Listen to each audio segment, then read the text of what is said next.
પટેલના નિર્ણયને લઈ ભાજપના કોંગ્રેસ પર પ્રહાર। અહેમદ પટેલના પુત્ર ફૈઝલે કોંગ્રેસ માટે કામ બંધ કર્યું છે। અહેમદ પટેલનો પુત્ર કોંગ્રેસ છોડે તે કમનસીબી કહેવાય।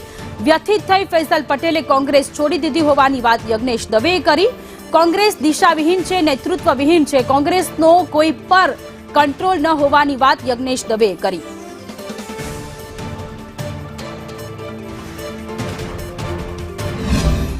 સ્વર્ગીય અહેમદ પટેલ જે કોંગ્રેસના દિગ્ગજ નેતા હતા, એમના પુત્ર ફૈઝલ પટેલ જ્યારે સોશિયલ મીડિયા ઉપર એવી પોસ્ટ લખે કે મારે દેશની સેવા કરવી છે, જે ગાંધી પરિવારની સેવા મારા પિતાજીએ કરી છે, એ ગાંધી પરિવારની સેવામાં મારે જોતરાવું છે, કોંગ્રેસથી માધ્યમ બનીને જોતરાવું, ત્યારે કોંગ્રેસના નેતાઓ મને આવા કામમાં આડે આવે છે અને મારે વ્યથિત હૃદયે કોંગ્રેસ છોડવી પડે છે અને હું કોંગ્રેસ સાથે રહી શકું એમ નથી।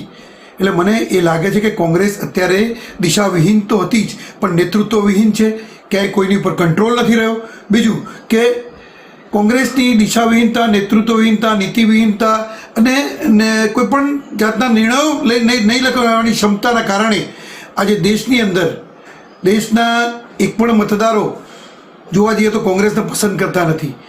આવી પરિસ્થિતિની અંદર કોંગ્રેસના દિગ્ગજ નેતા અહેમદ પટેલના પુત્ર જ્યારે વ્યથિત હૃદયે કોંગ્રેસ છોડી રહ્યા હોય ત્યારે કોંગ્રેસની કમનસીબી છે એવું કહી શકાય।